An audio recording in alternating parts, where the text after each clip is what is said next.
इन सबको ये पूछना है कि ऑयलिंग क्यों नहीं करनी। 1 2 3 4 5 कुछ और भी पीछे बैठे हुए जिनको अपना फेस नहीं दिखाना। 6 7 8 आपको मैं बताती हूँ। परसों इन्होंने ये हेयर टैंगल से इतना भरा हुआ था और इन्होंने क्या किया ये आपको खुद बताएंगे। आप अचानक आए, मैं आपको अचानक आंसर दूंगी।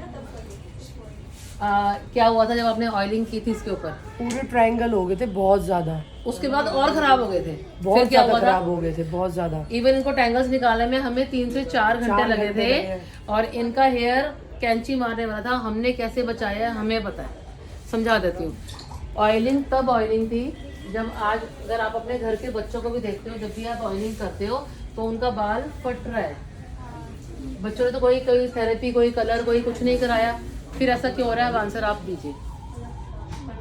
यस, क्योंकि वर्जन हेयर के ऊपर जब हम बचपन में मम्मी बोलती थी कि ऑयलिंग करो और हम ऑयलिंग करते थे।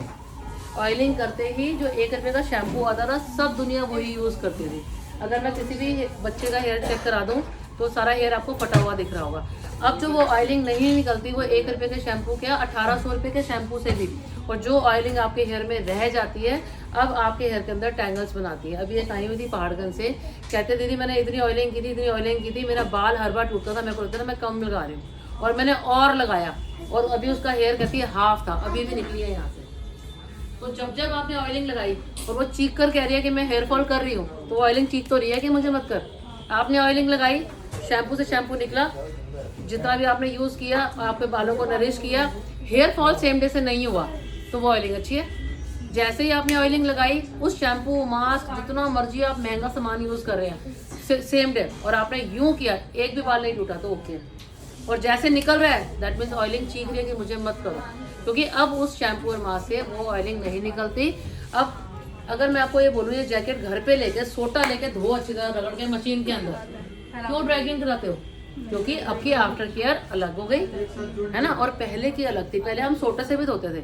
जैसे हमारे कपड़े ये महंगे और ये सब होते जा रहे हैं तो उसके हिसाब से अब ड्राई क्लीन होनी चाहिए। तो ये चीज़ अब अलग हो चुकी है। ऑयलिंग की हेयर फॉल नहीं है तो कर लो, अगर सेम डे से तो वो चीख तो रही है, वो कह रही मेरे बाल याद रह गए, तो ऑयलिंग अब उसमें जो नहीं निकलती, वो जो बालों में जैसे इसमें चिड़चिड़ाहट रहती है, सॉफ्टनेस खत्म कर देती है, दैट मीन्स वो ऑयलिंग ने खराब किया और हेयर को काटना शुरू कर देती है, बीच में से उसका बॉन्ड टूट जाता है और फिर उसके बाद आप लोग ऐसे वॉश करते हो, वो और गया ये प्रॉब्लम। कोई भी क्वेश्चन पर आप ऑयलिंग मार दो। परसों 4 घंटे लगते हैं इनको ठीक करने में, थक गए हम, एट लास्ट हमने ठीक किया, कोई टेंशन नहीं है। अब वही काम करेंगे जो इनके हेयर पे होना चाहिए।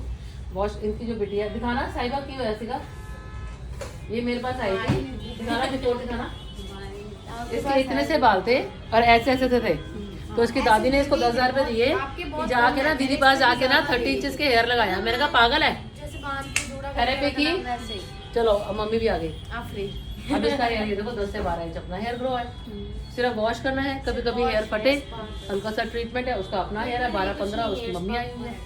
तो कब कब किस टाइम पे क्या ट्रीटमेंट कराए, कराते जाओ, आपका हेयर ग्रो। सिर्फ वॉश करो और आज के बाद अब उल्टा चलो, अब वर्किंग हो, कुछ मत करो और आपका हेयर ग्रो हो रहा है। राइट टाइम पे राइट ट्रीटमेंट करवा लो, ऐसे।